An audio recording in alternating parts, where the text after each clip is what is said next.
Hi friends, ఈరోజు మనం కర్ణాటక స్టేట్లోని బేలూరులో ఉన్నాం.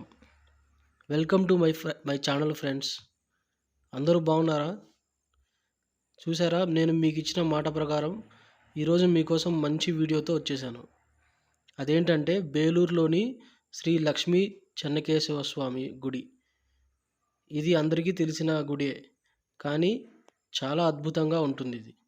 ఇది యునెస్కో వరల్డ్ హెరిటేజ్ సైట్ వారి చేత గుర్తింపు పొందిన గుడి. ఈ గుడి గురించి తెలుసుకోవాల్సిన విషయాలు చాలా ఉన్నాయి. పదండి మనం చూస్తూ మాట్లాడుకుందాం. చూశారు కదా ఫ్రెండ్స్, ఇంత ఎండ ఉన్నా కూడా ఎంతమంది వచ్చారో చూడడానికి. అలా ఉంటుంది ఈ గుడి. ఇప్పుడు మీరు చూస్తున్న ఈ స్తంభం వచ్చేసి ఏ సపోర్ట్ లేకుండా అలానే నిలబడి ఉంటుంది. చాలా సంవత్సరాల నుంచి ఈ స్తంభం అలానే నిలబడి ఉంది. ఇది గ్రావిటేషనల్ ఫోర్స్ ద్వారా దానికి అదే సొంతంగా నిలబడింది అనమాట. ఎంత అద్భుతంగా ఉందో చూసారా. ఈ గుడి వచ్చేసి హోయసాల వాళ్ళు నిర్మించారు. హోయసాల వాళ్ళు అంటే కర్ణాటకలోని ఒక రాజు అనమాట, ఒక కింగ్డమ్ అది. హోయసాల రాజులు వారు బేలూరుని రాజధానిగా చేసుకొని చాలా ఏళ్ళు పరిపాలించారు. హోయసాల ఆర్కిటెక్చర్ అనేది చాలా అద్భుతంగా ఉంటుంది.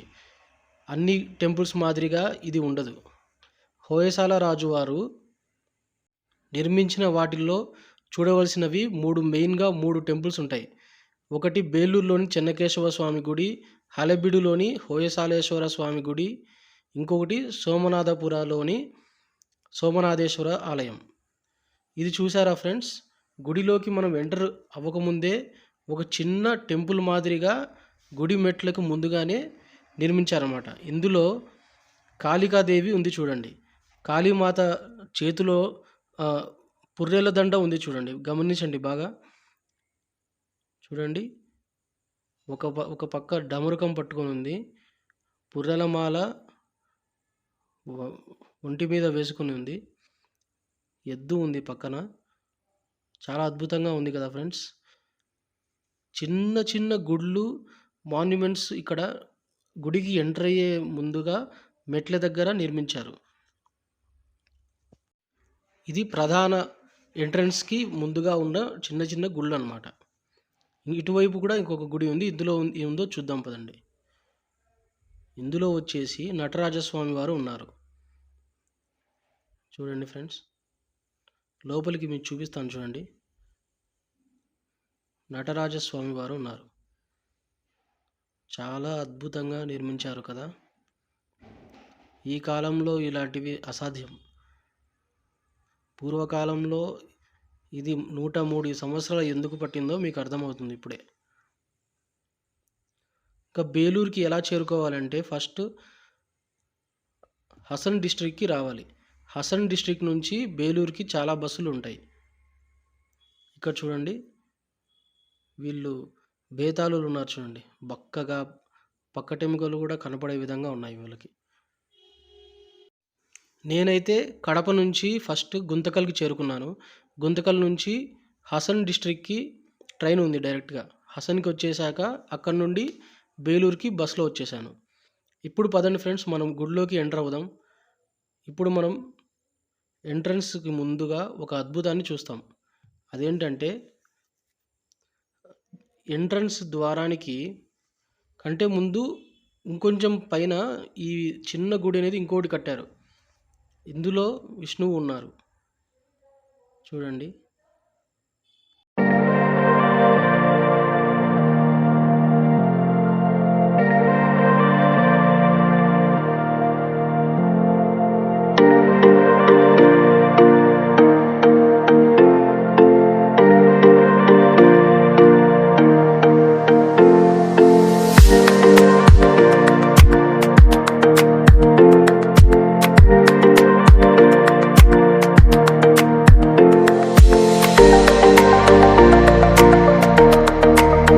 ఇప్పుడు మీరు చూస్తున్న ఈ శిల్పం వచ్చేసి హోయసాల రాజ్యం వారి రాజ్య చిహ్నం అన్నమాట.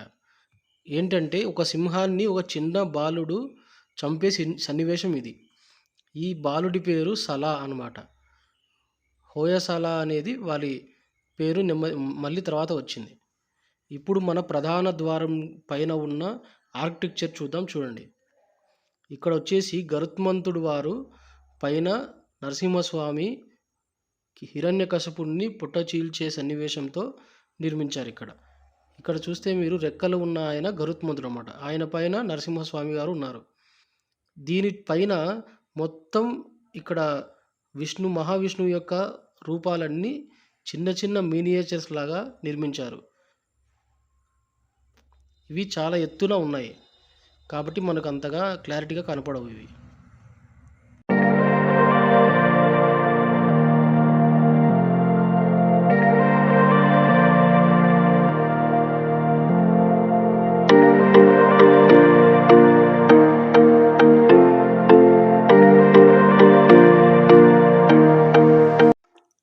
ఇప్పుడు మీరు చూస్తున్నది ద్వారపాలకుడు అన్నమాట. మొత్తం నగలు మాదిరిగా ఎంత బాగా నిర్మించారో చూడండి. ఆ స్కల్ప్చర్ అనేది ఎవరికి హోయసాల వాళ్ళు చేసినట్టుగా ఎవరు నిర్మించలేరు. ఇప్పుడు మనం లోపలికి ఎంటర్ అయ్యాం, గుడి లోపలికి. ఇక్కడ మీరు చూస్తే చాలా రంధ్రాలన్నీ గోడలకి చెక్కారు. ఇవి ఎందుకంటే వెలుతురు కోసం, గాలి కోసం ఇక్కడ ఇలా నిర్మించారు. ఇది హోయసాల వారి స్టైల్ అన్నమాట. ఇక్కడ మీరు ఈ స్తంభాలు చూస్తే ఎంత బాగా నిర్మించారో చూడండి. ఆ కాలంలో అంత అడ్వాన్స్డ్ టెక్నాలజీ అనేది లేకపోతే ఇంతలాగా ఎలా చెక్కుతారు చూడండి. ఎలా డిజైన్ ఉందో, ఎలాంటి డిజైన్ చేశారో, ఎంత పాలిష్ చేశారు ఆ డిజైన్స్.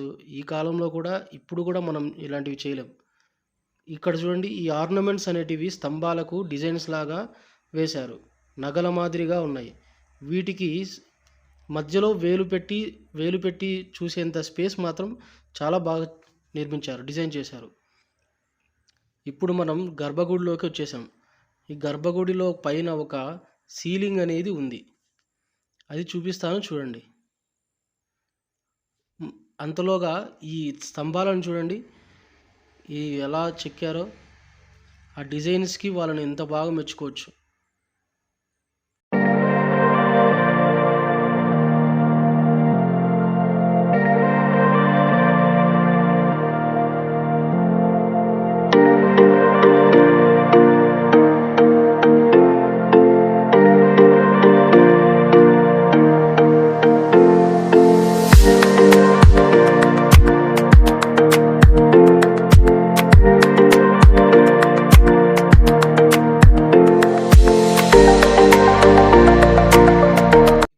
ఇప్పుడు మీరు చూడబోయేది గర్భగుడిలోని ప్రధానమైన సీలింగ్.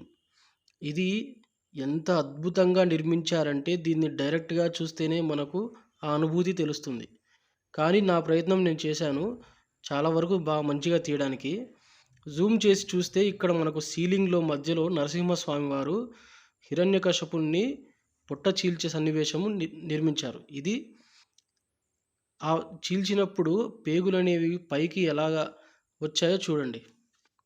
ఇది గర్భగుడిలోని చెన్నకేశవ స్వామి వారి విగ్రహం. ఇదే ప్రధానమైన విగ్రహం. ఇక్కడ ఎంత బాగా అలంకరించారంటే నేను బాగా మంచిగా దర్శనం చేసుకున్నాను. దానిపైన ద్వారం పైన డిజైన్ చూడండి, కన్స్ట్రక్షన్ ఎలా బాగా చేశారు. ఆ డిజైన్స్, ఆ జ్యువెలరీ చాలా అద్భుతంగా ఉంది. ఇప్పుడు ఈ స్తంభం చూడండి, చేతి కంకణం డిజైన్ను ఇక్కడ మధ్యలో నిర్మించారు. దాన్ని చూస్తే ఆ కాలంలో చేతి కంకణాలు చూశారు కదా, లైటింగ్ పడుతుంది, అక్కడ చేతి కంకణం డిజైన్ చేశారు.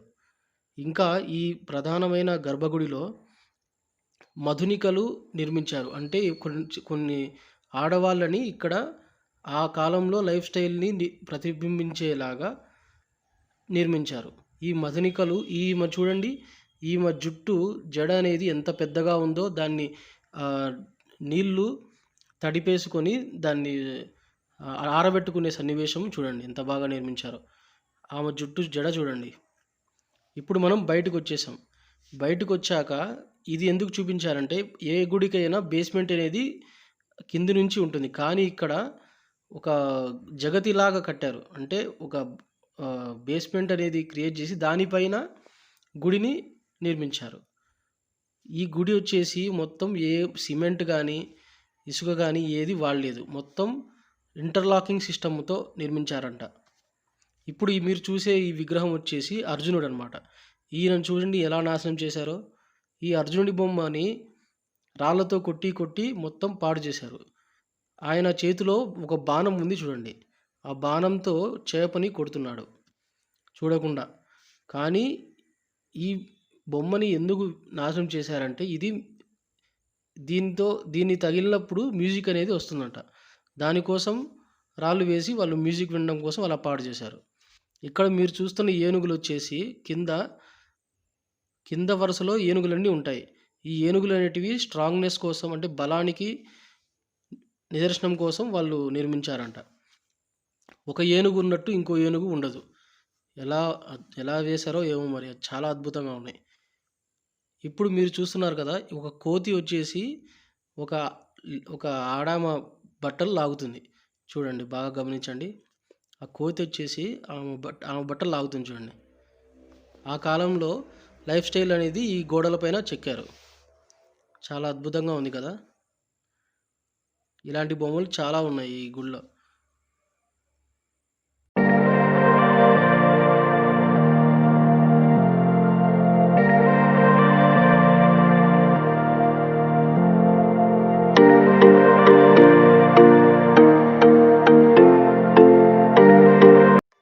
కింది వరుసలో ఏనుగులు, దానిపైన సింహాలు, ఆ సింహాల పైన గుర్రాలు. ఇది వాళ్ళ స్టైల్ అన్నమాట. ఏనుగులు వచ్చేసి బలానికి, సింహాలు వచ్చేసి పొగరుకి, ధైర్యానికి, గుర్రాలు వచ్చేసి వాళ్ళ స్పీడ్‌కి. దానిపైన చిన్న చిన్న మాన్యుమెంట్స్ 'బాహుబలి' సినిమాలో ఉన్నాయి కదా! అది గ్రాఫిక్స్. కానీ దీన్ని చూసే ఆ 'బాహుబలి' సినిమాలో లాంటివి తీశారు. ఇక్కడ మీరు ఒక చాలా ఆశ్చర్యకరమైన విషయం తెలుసుకోబోతున్నారు. ఈ స్పేస్ అనేది ఒక వరండా లాగా మనం ఇప్పుడు మిద్దెలు ఎలా కట్టుకుంటామో ఇల్లులు కట్టుకున్నప్పుడు వరండాలో స్పేస్ ఉంచుకుంటాం కదా ముందర. అలా ముందే వాళ్ళు ఊహించి వాళ్ళకు చిన్న చిన్న గుడ్ల ముందర స్పేస్ అనేది ఉండాలని చెప్పేసి క్రియేట్ చేసుకున్నారు. దీన్ని బట్టే మనం ఈ కాలంలో అప్పటి నుంచి మన పూర్వీకులు వరండాలు అనేటివి అలవాటు చేసుకున్నారు. ఆ వరండాలు అనేటివి ముందే ఇక్కడ నిర్మించారు చూడండి. ఎంత అద్భుతంగా ఉన్నాయో. చిన్న చిన్న ఇల్లులు మాదిరి ఉన్నాయి ఈ కన్‌స్ట్రక్షన్స్. చూడండి స్పేస్ అనేది వరండా మాదిరి ఉంది చూడండి ముందర.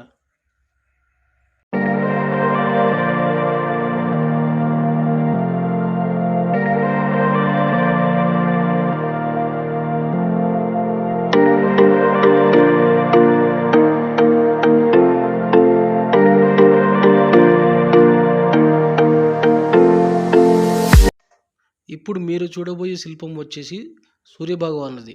అక్కడ మీరు గమనిస్తే 7 గుర్రాలు ఉంటాయి చూడండి. ఒకసారి లెక్క పెట్టండి. ఆ 7 గుర్రాల పైన ఒక రథం నడిపేవాడు ఉన్నాడు. దానిపైన సూర్యభగవానుడు ఉన్నారు. చాలా అద్భుతంగా ఉంది. నెక్స్ట్ వచ్చేసి నాగుపాములతో ఉన్న దేవుళ్ళు. నాగులు వచ్చేసి చూడండి ఎలా పెనవేసుకుని సర్పాలు ఉన్నాయో. నాగదేవతలు వీళ్ళు.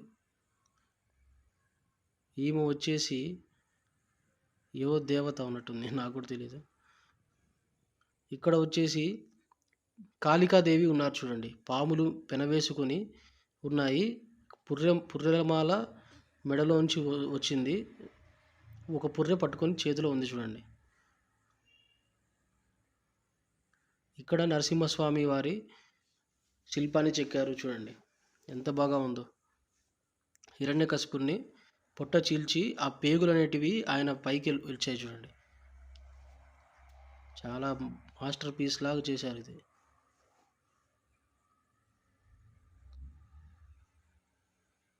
నెక్స్ట్ ఈయన వచ్చేసి బ్రహ్మదేవుడు. పక్కన వరాహస్వామి వారు ఉన్నారు. ఇక్కడ ఇంకొక మాస్టర్ పీస్ బొమ్మని మనం చూడబోతున్నాం. ఇది రావణాసురుడు కైలాసగిరిని ఎత్తుకొని వెళ్ళే సన్నివేశం చూడండి. పైన కైలాసగిరిని ఎంత బాగా నిర్మించారో. ఇది చాలా ఎత్తులో ఉంది బొమ్మ. ఇలా చూసుకుంటూ పోతే ఈ గుడి అంతా చాలా వందల వేల శిల్పాలు ఉన్నాయి. ఇక్కడ హైలైట్ ఏంటంటే మెయిన్గా ఈ మధునికలు అనేటివి హైలైట్ అన్నమాట. ఇంకా వాళ్ళ జీవన శైలిని కూడా నిర్మించారు ఈ గుడిలో. చూడండి.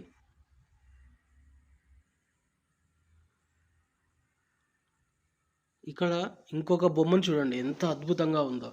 ఆశ్చర్యపోతారు మీరు చూస్తే. ఆ శిల్పం వచ్చేసి అద్దంలో తన అందాన్ని చూసుకుంటూ సూపర్ అని ఆమె మెచ్చుకుంటుంది చూడండి. అద్దాన్ని ఒక చేతిలో పట్టుకొని ఎంత బాగా తన అందాన్ని చూసుకుంటుందో. ఇక్కడ సంగీతాన్ని ఆ కాలంలో ఎలా అనుభవించారో గోడల మీద చాలా బాగా వివరించారు చూడండి. ఫ్లూట్ పట్టుకొని ఒకరు వాయిస్తున్నారు, ఒకరు డ్యాన్స్ చేస్తున్నారు, ఇంకొకరు తబలా వాయిస్తున్నారు. ఎంత బాగా నిర్మించారో కదా.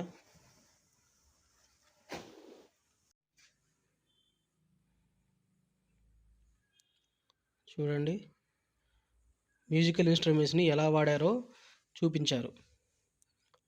ఇక్కడ ఇంకొక అద్భుతమైన శిల్పాన్ని మేము వివరిస్తారు చూడండి. ఇక్కడ ఒక అబ్బాయి గాడిద ఫేస్ ఉన్న అమ్మాయిని పట్టుకొని ఉన్నాడు.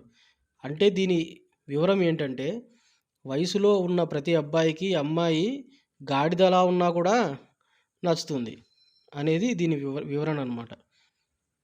గాడిదలా ఉన్న వయసు అనేది అలాంటిది. కామంతో కళ్ళు మూసుకుపోయినోడికి గాడిదైనా మంచి ఫిగర్లా కనపడుతుందని అర్థం. ఇక్కడ చూడండి, ఈ అమ్మాయి వచ్చేసి ఆమె డ్రెస్ చూడండి ఎంత బాగా డిజైన్ ఉందో. ఆ కాలంలోనే ఎంత మంచిగా డిజైన్గా ఉందో చూడండి. ఆమె అందాన్ని అద్దంలో చూసుకుంటూ మైమరిచిపోతుంది. నెక్స్ట్ వచ్చేసి ఈ శిల్పాలను చూడండి.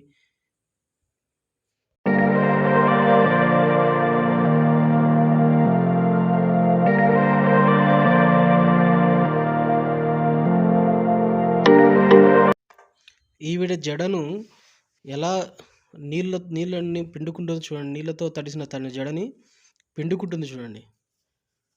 ఎంత పెద్ద జడ ఈమెకి. పక్కన ఈ శిల్పము తన పిల్లాడిని ఎత్తుకుని ఉంది, కానీ ఆ పిల్లాడిని నాశనం చేశారు. ఇక్కడ ఈ మధునికను చూడండి ఎంత అందంగా ఉన్నారో. ఈ బేలూరులో ఈ మధునికలే హైలైట్ అనమాట. గుళ్ళ పైన గోపురాల పైన చాలా ఎత్తులో ఉన్నాయి ఇవి, కానీ జూమ్ చేసి తీసాను ఇవి.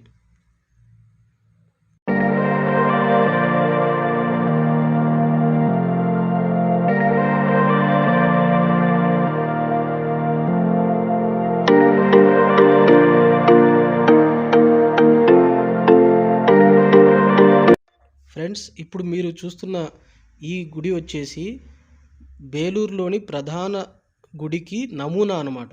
అంటే ఫస్ట్ ఈ గుడిని శాంపిల్గా వాళ్ళు నిర్మించుకున్నారు, తర్వాత మెయిన్ గుడిని కట్టారు. ఇది ఒక బ్లూ ప్రింట్ లాగా అనమాట వాళ్ళకి. ఆ కాలంలో ఎంత ప్లాన్ వేసి కట్టారో చూడండి. ఒక ఐడియా వేసుకొని ఒక ప్లాన్ని గీసుకుంటారు. ఈ వీడియో మీకు నచ్చిందని అనుకుంటున్నాను. పూర్తిగా ఎక్కడే కానీ స్కిప్ చేయకోకుండా వీడియోని చూడండి ఫ్రెండ్స్. అంతేకాకుండా సబ్స్క్రైబ్ చేయండి, లైక్ చేయండి, షేర్ చేయండి. ఇంకా మంచి మంచి వీడియోస్ వస్తాయి. Okay, bye.